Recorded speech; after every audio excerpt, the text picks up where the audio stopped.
Sinasabi ninyo ang utos ng Diyos o ang utos ng tao ay ginagawa ng utos ng Diyos. Dahil sa inyong mga tradisyon. Kaya para na-refuse ng mga religious leader yung kanilang tradisyon ng ating Panginoon. Pangalawa, sa John chapter 1, verse 46, for their unbelief. Nang ipanganak ng Misaya, alam nila sa Jerusalem, sa Nazareth, lalabas ang hari na lali anak ni Haring David.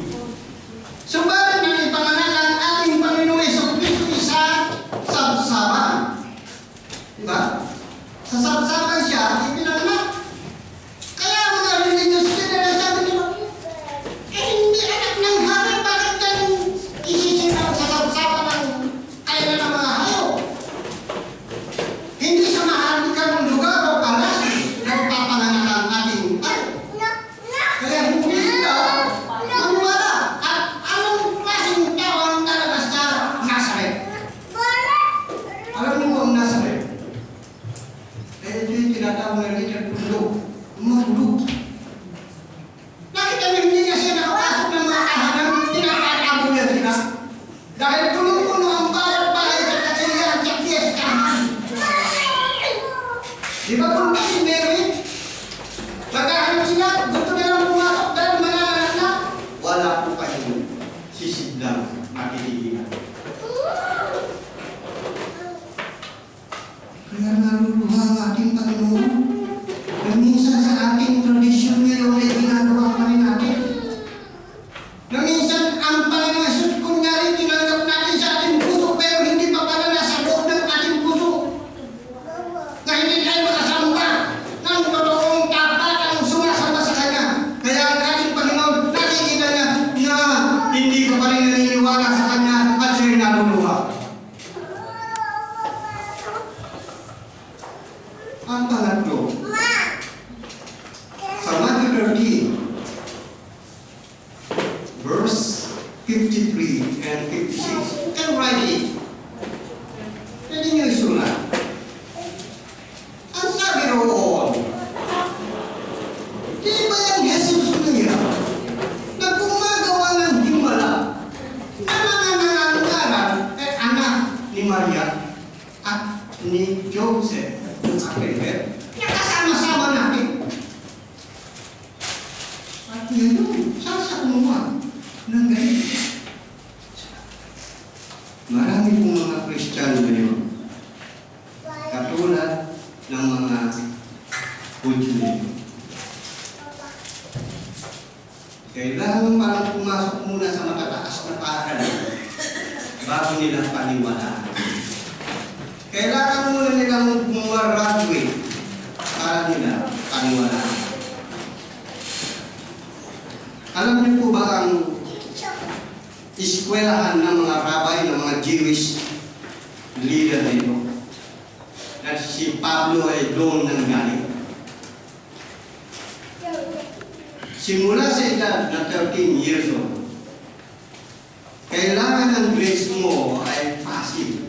Hindi yung 75 ha.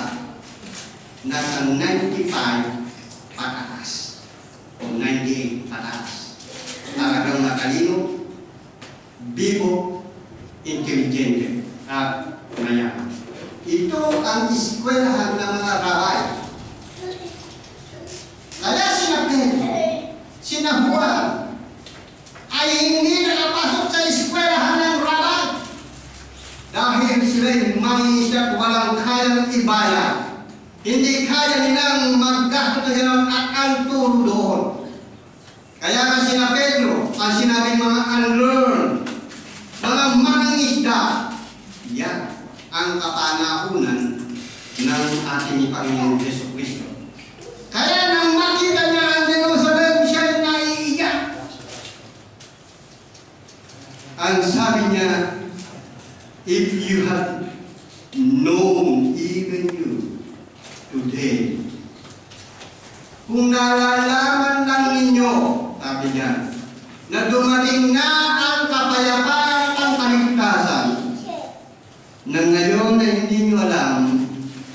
nakatago na sa inyong mga mata. Totoo po yun, mga kapatid. Ang kaharian ng Diyos ay spiritual.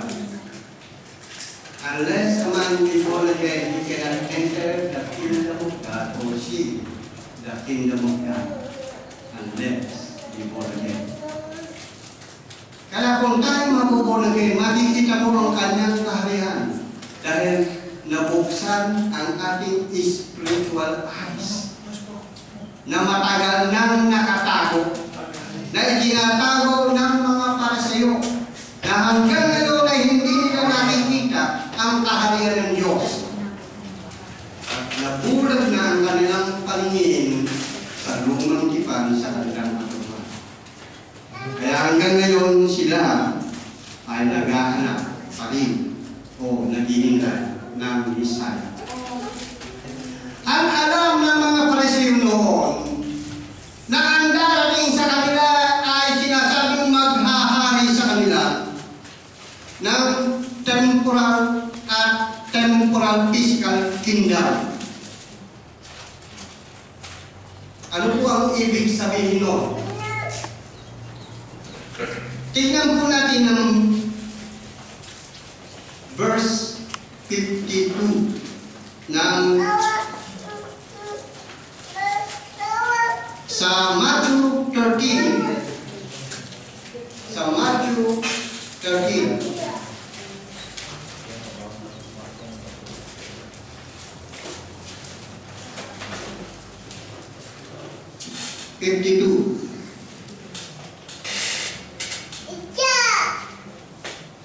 Ito po ang sinabi ng ating Panginoon sa Matthew 13 verse 52.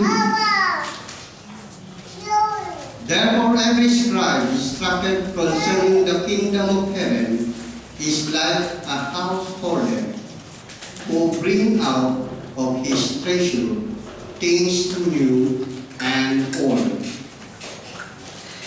Ang Panginoon ay nagtuturo ng lumang tipan at ng future, ang bagong tipan. Kaya hindi maunawaan ng mga religious leader ang itinuturo ng ating Panginoon.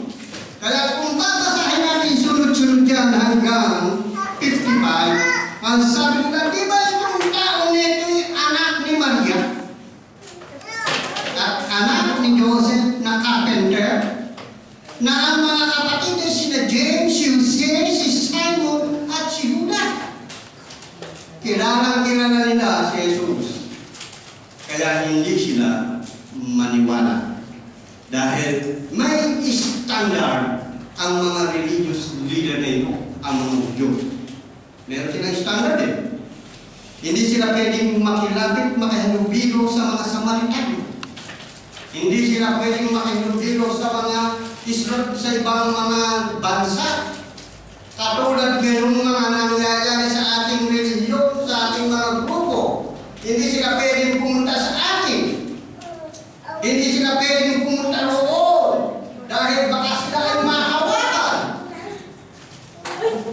Ang anak ng Diyos, isahan, pwedeng pumunta. Lalo na kung kasama mo ang Panginoong Jesucristo. Si Jesus pumupunta sa makasalanan. Pumupunta siya sa mga religious group. Pumupunta siya sa mga simbahan ng mga religious group at doon nagtuturo.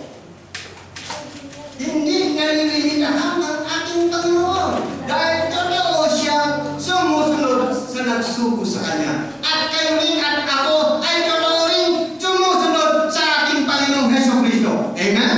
Amen. Amen. Kung hindi tayo susunod, iiyak ang ating Panginoon. Napuwagan ako, hindi niya nalalaman na pwede siyang pumunta ron, masira niya yung mga tao hindi pa nakakagala sa kanya. Ayoko nga lang pumunta, baka mamaya. Bakit minsan yun ang pangunawa ng iba?